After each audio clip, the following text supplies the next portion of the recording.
Is 1 century later by Mercier and Jeremiah Ridgebear.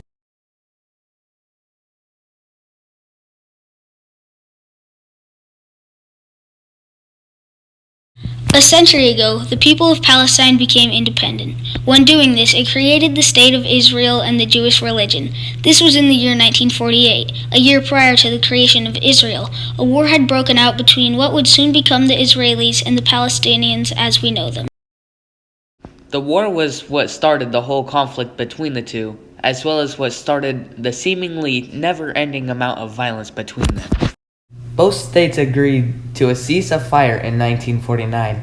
During this time, Israel began to create allies. Some of these allies include neighboring countries, such as Jordan and Egypt.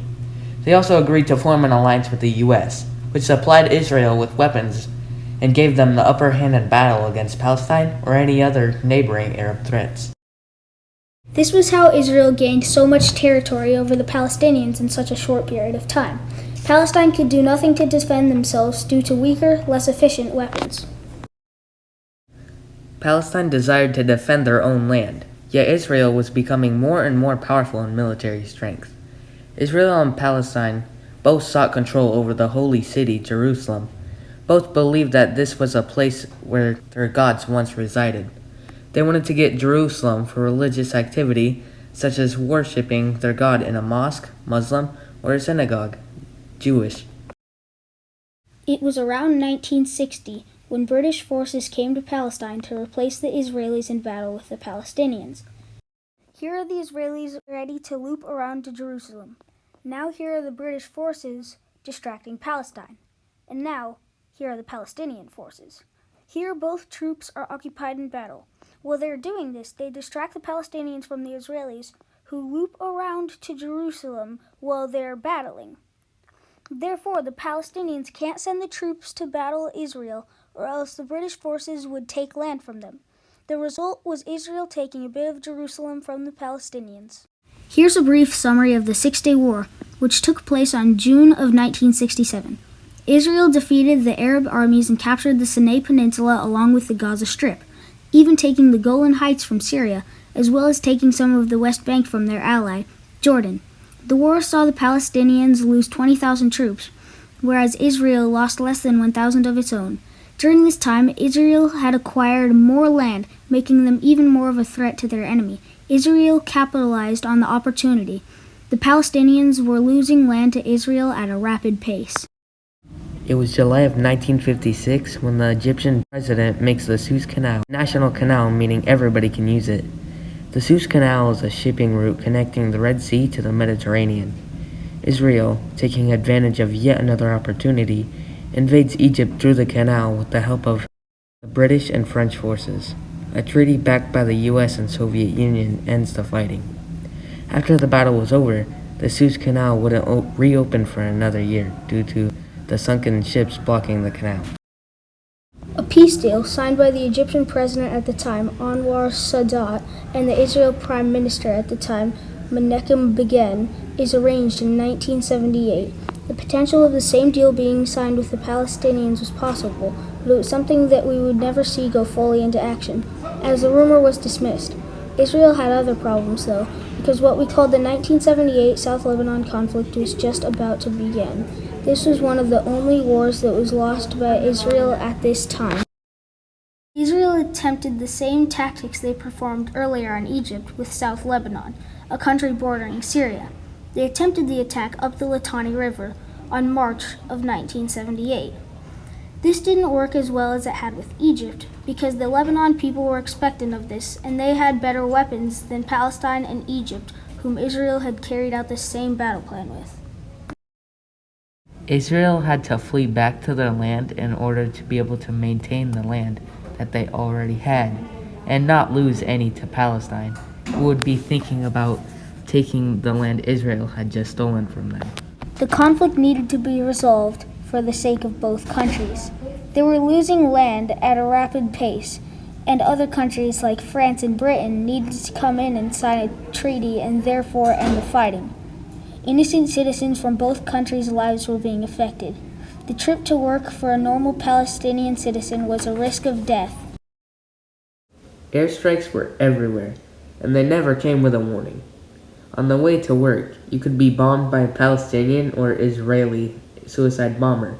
And the F-22 Raptor, a type of U.S.-built plane that is known to be the best fighting jet in the world, could land an airstrike in the city. This was all due to the chaos going on in the countries. Natural things like going to work or the grocery store could likely end up being deadly.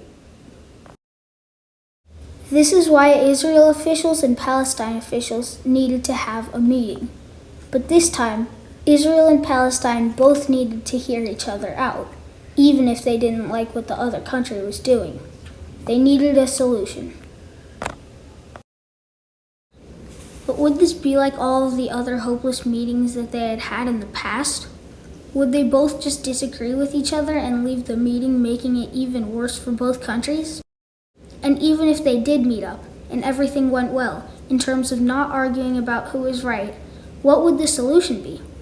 There was so much to talk about in so little time, because the more time you took to come up with a solution, the more deaths of both countries' citizens were being dealt because of the never-ending violence. This is why Israel officials and Palestine officials needed to have a meeting. But this time, Israel and Palestine both needed to hear each other out, even if they didn't like what the other country was doing. They needed a solution. But would this be like all of the other hopeless meetings that they have had in the past? Would they just disagree with each other and leave the meeting making things even worse for both countries? And even if they did meet up and everything went well, in terms of not arguing about who is right, what would the solution be? There was so much to talk about in such little time, because the more time you took to come up with a solution, the more deaths of both countries' citizens were being dealt because of the never-ending violence. They needed to make a solution as soon as possible. They needed a solution which would make both countries stop the violence and the deaths. But this couldn't be a peace treaty, because all of the other treaties that Israel had previously signed with Egypt turned out to be no good, because only a couple years prior to the signing of the treaty, Egypt was attacked through the Suez Canal. Would this be the way it always was between Israel and Palestine?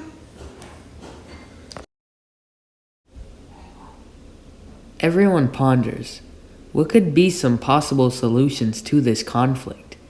One very reasonable solution to the conflict would be a two-state solution. The two-state solution would be a solution that would make the two states, Israel and Palestine, become one state. This would be known as a city-state.